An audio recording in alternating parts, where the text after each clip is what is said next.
तो दोस्तों आज मैं आपके साथ एक इम्पोर्टेंट बात शेयर करना चाहता हूँ। जैसे कि कलेक्टर है, पॉलिटिकल लीडर्स है और उसके साथ बिजनेसमैन। ओके, तो इन सब सिस्टम से रिलेटेड मैं एडवांटेजेस एंड डिसएडवांटेजेस डिस्कस करना चाहता हूँ। जैसे कि दोस्तों अगर आज मैं कलेक्टर होता तो ये वाली जो ज़मीन है या फिर ये वाला जो मेरा फार्म है या फिर ये वाला जो मेरा खेत है, ये कभी भी मैं फॉरेस्ट डिपार्टमेंट के अंदर नहीं जाने देता या फिर गवर्नमेंट के अंदर नहीं जाने देता। अब बात ऐसे है कि दोस्तों ये वाली जो खेती है, ये खेती मेरे पिताजी 40 से 45 साल से ये वाली जो ज़मीन है या फिर ये वाली जो खेती है, ये खेती करते आ रहे थे। और अचानक से सडनली फॉरेस्ट के जो लोग हैं या फिर जो गवर्नमेंट है, वो गवर्नमेंट इस खेती पर कब्जा करना चाहते हैं या फिर उन्होंने बहुत सा जो काम है यहाँ पर करना स्टार्ट कर दिया है और कुछ खेती पर या फिर मेरा जो खेत है, इस खेत पर कुछ कब्जा उन्होंने स्टार्ट किया है। तो दोस्तों ये जो प्रॉब्लम है, ये जो इशू है, सिर्फ मेरे अकेले के साथ नहीं हो रहा है।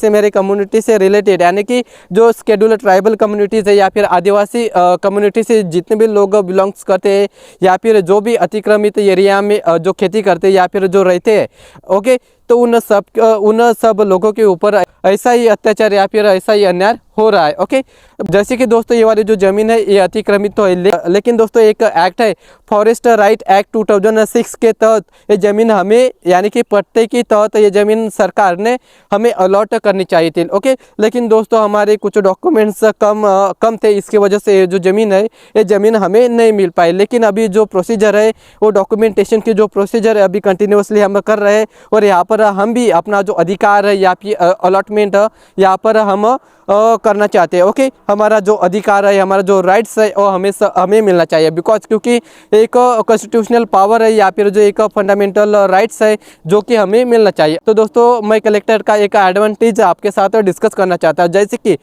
तो दोस्तों आज अगर मैं कलेक्टर होता तो ये जो ज़मीन है और ये जो खेती है, मैं चुटकियों में अपने नाम करवाता, बिकॉज क्योंकि मेरे पास पावर होता, मेरे पास पैसा होता और मेरे पास पॉलिटिकल कनेक्शन भी होता। ओके, तो दोस्तों ये हो गया है कलेक्टर का एडवांटेजेस। और दूसरी बात ये है कि दोस्तों जैसे कि दोस्तों कलेक्टर का डिसएडवांटेजेस मैं आपके साथ डिस्कस करना चाहता हूँ। आज अगर मैं कलेक्टर होता तो जो प्रॉब्लम्स मेरे लाइफ में हो रही या फिर मेरे जैसे मेरी कम्युनिटी के जितने भी लोग हैं उनके ऊपर हो रहे, तो वही प्रॉब्लम्स मेरे हाथों ये जो पॉलिटिकल लीडर्स है, ये सब लोग मेरे हाथों से करवा लेते। ओके, जैसे कि भूमि अधिग्रहण जो कानून है, जैसे कि जो भूमि अधिग्रहण कानून है, उस कानून के तहत ऐसे जो लोग हैं जो अतिक्रमित एरिया पे खेती कर रहे हैं या फिर अतिक्रमित एरिया में अभी अपना जो घर है और या फिर अपना जो रहन सहन वहाँ पर कर रहे, तो उन्हीं लोगों को मुझे बेजबरन उस जगह से हटाना पड़ता या फिर उस खेती से उन्हें हटाना पड़ता और उन सब लोगों को मुझे भूमि न करना पड़ता था, बिकॉज क्योंकि दोस्तों मेरे एक सिग्नेचर की वजह से उन सब लोगों की जो लाइफ है वो लाइफ बर्बाद हो जाती है। बिकॉज क्योंकि दोस्तों एक सिग्नेचर की वजह से या फिर एक इलीगल फाइल पर या फिर एक इलीगल टेंडर पर या फिर एक इलीगल प्रोजेक्ट पर